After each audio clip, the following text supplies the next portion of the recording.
New York. Maybe it's too easy to say that Pete Alonso was born to play for the New York Mets, the team that plays in the borough of Queens, where Pete's grandfather settled as a teenager in the 1930s after fleeing the Spanish Civil War from his native Barcelona, and where Pete's father was born. Maybe it's too ambitious to suggest that, just 23 games into his major league career, the rookie first baseman with the prodigious power stroke will be a star, not just because of his production in numbers but in his ability to engage the fans with his energy and enthusiasm.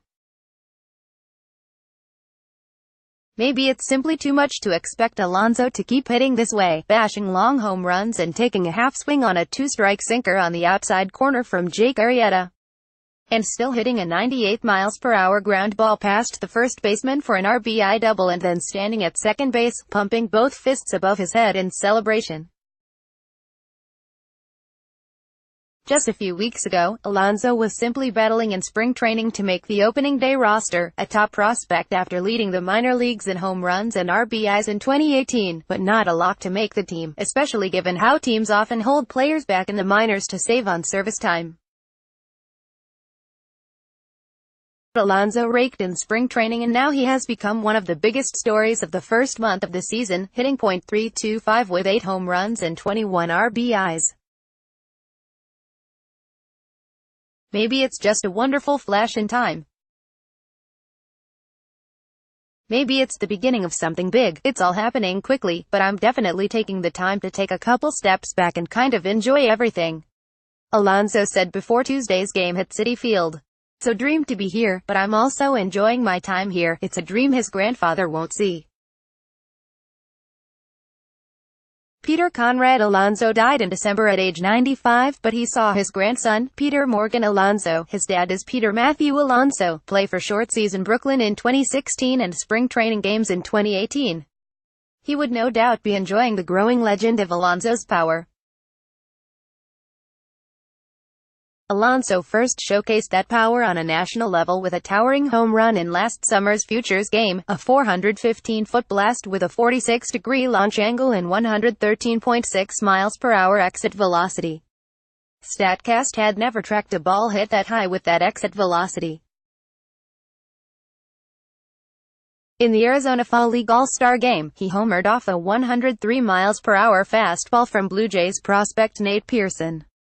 He hit the first pitch he saw in spring training for a home run.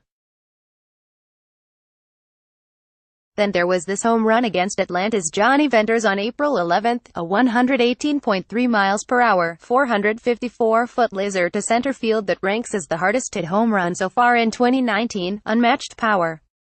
Flushed face. "My dad always says I had a bat in my hands out of the womb," he said. "I just love hitting.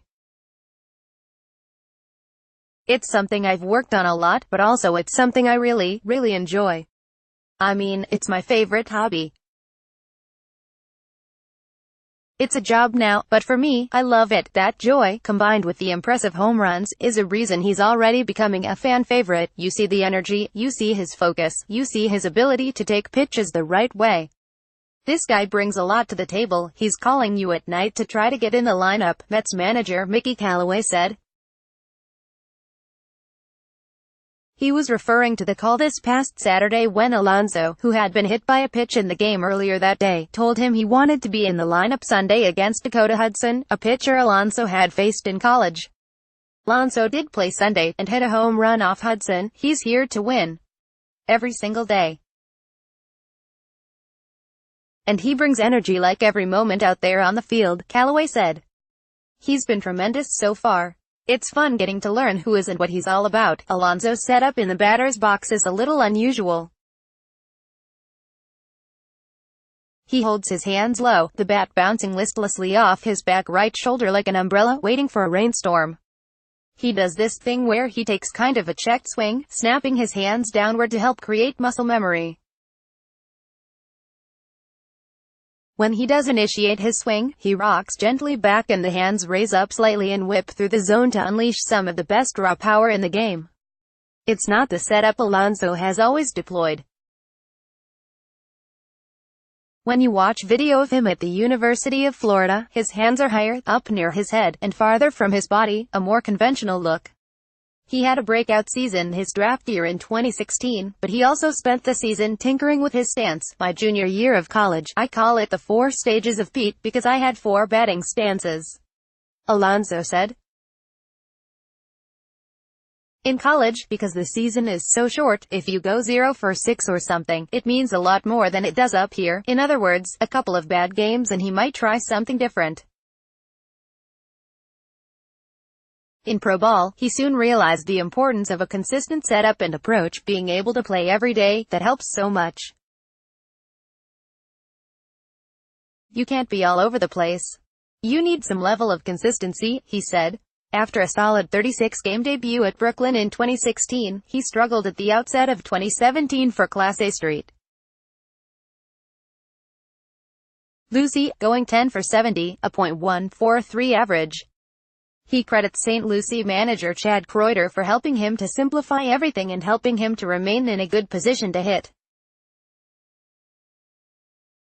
After his breakout season at AA and AAA last year when he hit 36 home runs, Alonso emerged as a top 100 prospect. The power was obvious, but it's possible, at least based on these early returns, that his hit tool has been underrated. Baseball Tonight podcast with Buster Olney. ESPN's Buster Olney leads the discussion of the latest news and notes around baseball with the game's top analysts. Listen, he's a very skilled baseball player, General Manager Brodie Van Wagenen told me. I think the most impressive thing about his start is that when you look at the home runs, they're from left center to right center. This isn't a guy just looking to pull everything. Callaway cited Alonso's approach with runners on base, like the double off Arrieta on Monday. I think if a runner isn't in scoring position, Alonso isn't going to take that same swing and look for something to drive and do a little bit more damage, but he has an uncanny ability, when the runner is out there on the pond, to slap the ball the other way if he needs to. As with everything in April, it's early. Van Wagenen pointed out that the league will now start making adjustments. Alonso is also working hard to improve his defense. Callaway has been pulling Alonso late in games when the Mets are leading. So far though, the return of Peter Alonso to Queens has been a smashing success.